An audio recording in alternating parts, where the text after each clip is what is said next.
在玄关宫左边，特别是对穆斯林居民，玄关宫管理委员组织了礼包的分发。在赠送礼包的过程中，居民们首先领取了券，然后用券兑换由管理委员准备的礼包。这项活动体现了玄关宫管理委员对社区的关怀与爱心，尤其穆斯林居民。据悉，管理委员共分发了数百个礼包。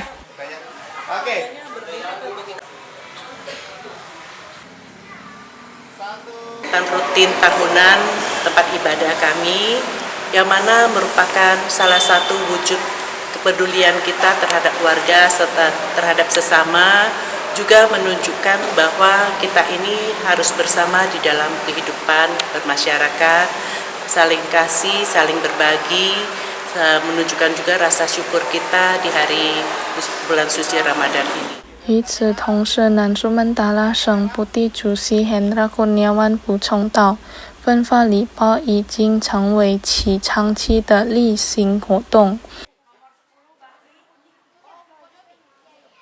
Perkumpulan Umat Tauhid Indonesia DPD Sumatera Selatan setiap tahun selalu bersama-sama membagikan paket untuk ini gitu. 除了左边居民，礼包的发放还延伸到居港的孤儿院和社会服务机构。Tim Liputan PAL TV